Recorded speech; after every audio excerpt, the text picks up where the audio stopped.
Baik, di sini saya dan rekan saya ingin membuat video mengenai kesiapsiagaan dan respon rumah sakit terhadap bencana gempa dan lonjakan pasien gawat darurat. Di sini saya Alvineka Permadani selaku moderator sekaligus presentator, adapun rekan saya selaku presentator kedua yaitu Saya Sylvia Putri Anggreni.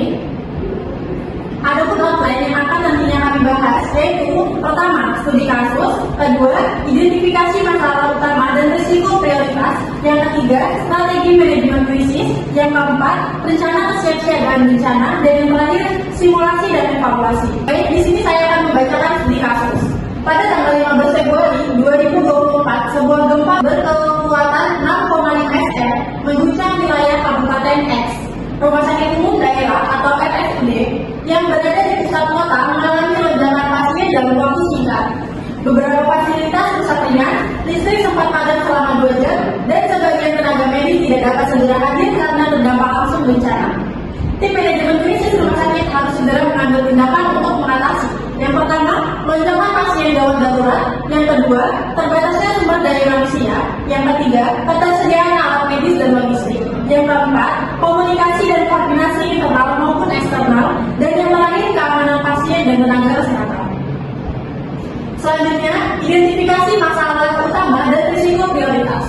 Masalah utamanya yaitu lonjakan pasien gawat darurat.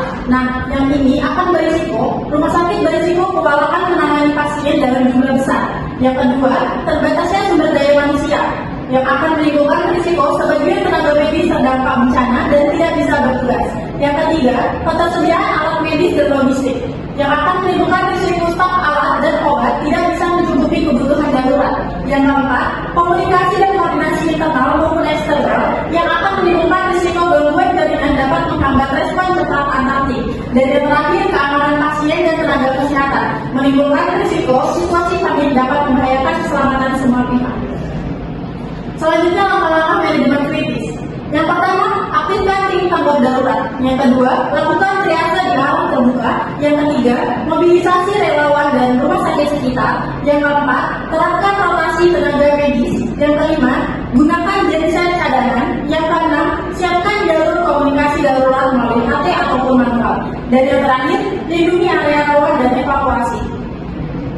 Selanjutnya, sistem koordinasi lintas unit dan lintas sektor akan dibahas oleh Sylvia Putri Anggreni. Untuk Sylvia, waktu dan tempat dipersilakan. Baik, terima kasih moderator. Selanjutnya saya akan membacakan sistem koordinasi lintas unit dan lintas sektor. Yang pertama yaitu ada koordinasi lintas unit. Koordinasi lintas unit yaitu meliputi IGD. IGD yaitu melakukan triase dan penanganan awal pasien gawat darurat.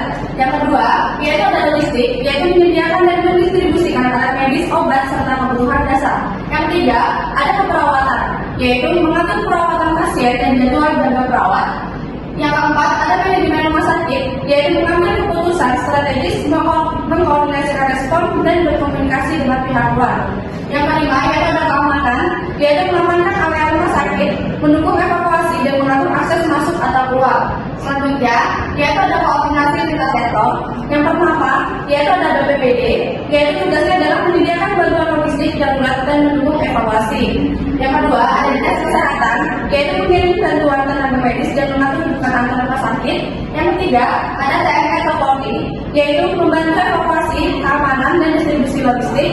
Selanjutnya yaitu ada relawan atau NGO medis, yaitu memberikan bantuan medis logistik dan dukungan psikososial. Yang terakhir ada PLN dan PDAM, yaitu memberikan pasokan listrik dan air untuk menjaga operasional rumah sakit. Selanjutnya yaitu ada rencana kesiapsiagaan bencana. Yang pertama ada pelatihan SDM. Rencana kesiapsiagaan yaitu meliputi pelatihan tanggap darurat, penugasan tim siaga dan simulasi rutin kesiapsiagaan bencana. Tindakannya yaitu melaksanakan pelatihan triase pasien gawat darurat, evakuasi dan simulasi manajemen krisis secara berkala. Yang kedua yaitu ada logistik.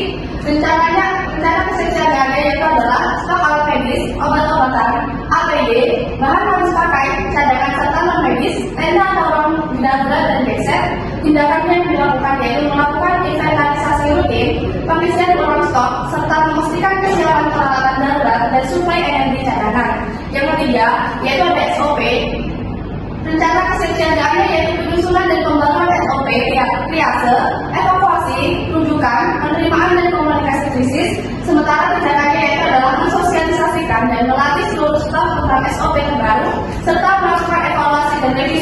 secara berkala. Yang terakhir yaitu ada komunikasi darurat. Rencana kesiapsiagaan yaitu adalah menyiapkan komunikasi alternatif dan jalur koordinasi antar unit rumah sakit, KHT, dan WhatsApp, serta BPBD yaitu melalui rujukan lewat telepon satelit atau radio darurat. Tindakannya yaitu mengaktifkan jalur komunikasi cadangan saat terjadi gangguan jaringan atau listrik, serta menjaga koordinasi rutin antar unit dan instansi terkait. Selanjutnya, yaitu ada simulasi penanggulangan krisis. Gempa susulan 6,5 SR menyebabkan listrik padam, IGD rusak, dan akses utama RSUD tertutup. Tim keamanan segera evakuasi dan alihkan jalur ambulans. Tim medis mendirikan tenda triase darurat di halaman. Sementara tim administrasi aktifkan pencatatan manual dan distribusi logistik lewat jalur belakang.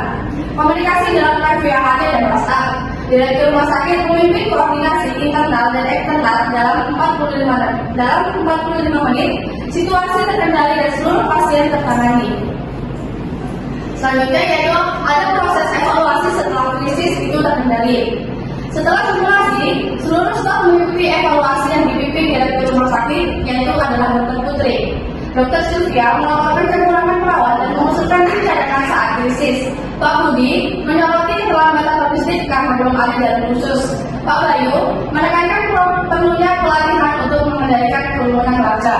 Semua temuan dicatat sebagai bahan perbaikan sistem saraf darurat dan simulasi ditutup dengan tepuk tangan sebagai simbol komitmen bersama.